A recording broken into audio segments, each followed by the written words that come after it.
দ্বাদশ পর্ব সোনার কৌটো। দিন কয়েক পরে ভুবন মুখুজ্জের বাড়ি রানুর দিদির বিবাহ শেষ হইয়া গিয়াছে বটে, কিন্তু এখনো কুটুম্ব কুটুম্বিনীরা সকলে যান নাই। ছেলে মেয়েও অনেক। একটি ছোট্ট মেয়ের সঙ্গে দুর্গার বেশ আলাপ হইয়াছে। তার নাম টুনি। সন্ধ্যার একটু আগে সেজ ঠাকরুন এ ঘরে কি কাজ করিতেছেন, টুনির মায়ের গলা তাহার কানে গেল। সেজ ঠাকরুন দালানে আসিয়া বলিলেন, কি রে হাসি কি?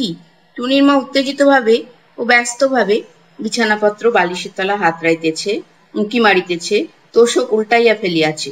বলিল, এই একটু আগে আমার সেই সোনার সিঁদুর কৌটোটা এই বিছানার পাশে এইখানটায় রেখেছি। খোকা দোলায় চেঁচিয়ে উঠল, আর তুলতে মনে নেই। কোথায় গেল আর তো পাচ্ছি নে। সেজ ঠাকরুন বলিলেন, ও মা, সে কি, হাতে করে ও ঘরে নিয়ে যাসনি তো? না সেজদি, এইখানে রেখে গেলুম, বেশ মনে আছে, ঠিক এইখানে। সকলে মিলিয়া খানিকক্ষণ চারিদিকে খোঁজাখুঁজি করিল, কৌটার সন্ধান নাই। সেজ ঠাকরুন জিজ্ঞাসা করিয়া জানিলেন, দালানে প্রথমটা এবাড়ির ছেলেমেয়েরা ছিল, তারপর খাবার খাওয়ার ডাক পড়িলে ছেলেমেয়েরা সব খাবার খাইতে যায়। তখন বাইরের লোকের মধ্যে ছিল দুর্গা। সেজ ঠাকরুনের ছোট মেয়ে টেপি চুপি চুপি বলিল, আমরা যেই খাবার খেতে গেলাম তখন দেখি যে দুর্গা দিদি খিড়কি দৌড় দিয়ে বেরিয়ে যাচ্ছে, এইমাত্র আবার এসেছে। সেজ ঠাকরুন চুপি চুপি কি পরামর্শ করিলেন, পরে রুক্ষস্বরে দুর্গাকে বলিলেন, কৌটো দিয়ে দে দুর্গা, কোথায় রেখেছিস বল, বার কর, এক্ষুনি বলছি, নইলে।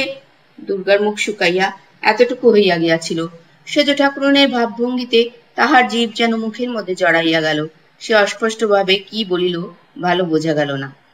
টুনির মা এতক্ষণ কোন কথা বলে নাই। একজন ভদ্রঘরের মেয়েকে সকলে মিলিয়া চোর বলিয়া ধরাতে সে একটু অবাক হইয়া গিয়াছিল। বিশেষত দুর্গাকে সে কয়দিন এখানে দেখিতেছে।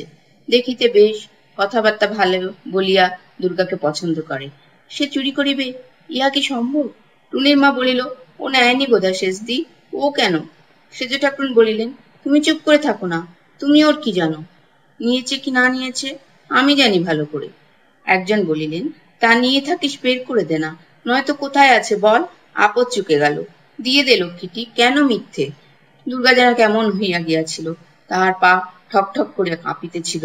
সে দেওয়াল ঠেস দিয়া দাঁড়াইয়া বলিল, আমি তো জানি না কাকিমা, সত্যি বলছি। সেজ ঠাকরুন বলিলেন, বললেই আমি শুনবো? ঠিক ও নিয়েছে, ওর ভাব দেখেই আমি বুঝতে পেরেছি। আচ্ছা ভালো কথা বলছি, কোথায় রেখেছিস দিয়ে দে। জিনিস দিয়ে দাও তো কিছু বলবো না, আমার জিনিস পেলেই হলো।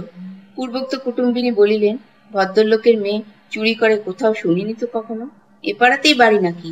সেজ ঠাকরুন বলিলেন, তুমি ভালো কথার কেউ নও না, দেখবে তুমি মজাটা একবার।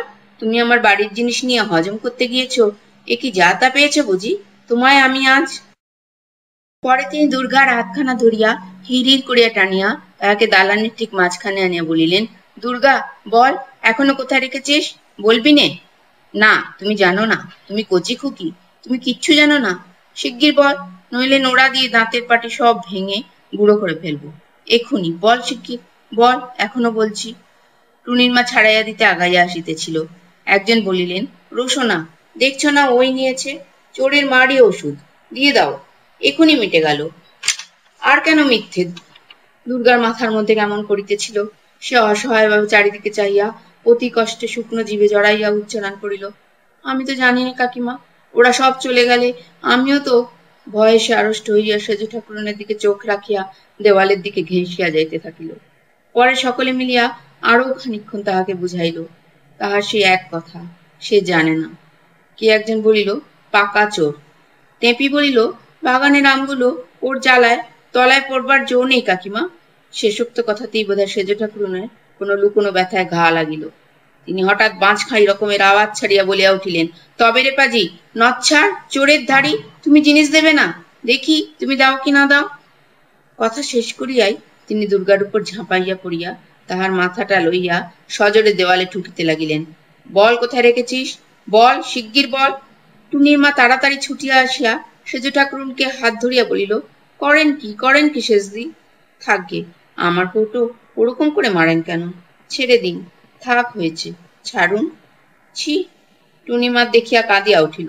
পূর্বোক্ত কুটুম্বিনী বলিলেন, রক্ত পড়ছে যে। দুর্গার নাক দিয়া ঝরঝর করিয়া রক্ত পড়িতেছে, আগে কেউ লক্ষ্য করে নাই। বুকের কাপড়ের খানিকটা রক্তে রাঙা হইয়া উঠিয়াছে। টুনির মা বলিলেন, শিগগির একটু জল নিয়ে আয় টেপি, রোয়াকের বালতিতে আছে দেখ।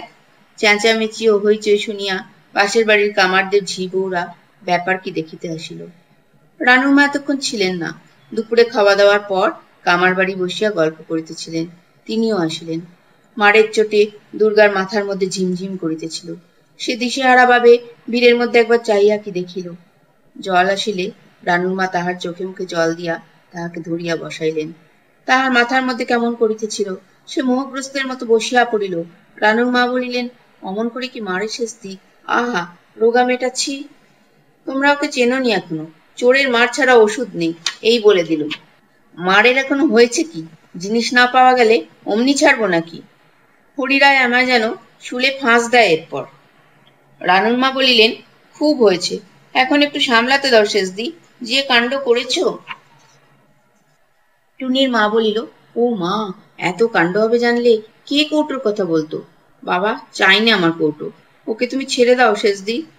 সেজ ঠাকুরুন অত সহজে ছাড়িতেন কিনা বলা যায় না, কিন্তু জনমত তাহার বিরুদ্ধে রায় দিতে লাগিল। কাজেই তিনি আসামিকে ছাড়িয়া দিতে বাধ্য হইলেন। রানুর মা তাহাকে ধরিয়া ওদিকের দরজা খুলিয়া খিড়কির উঠানে বাহির করিয়া দিলেন। বলিলেন, ভালোক্ষণে আজ বাড়ি থেকে বেরিয়েছিলি, যা হোক, যা, আস্তে আস্তে যা। টেপি, খিড়কিটা ভালো করে খুলে দে।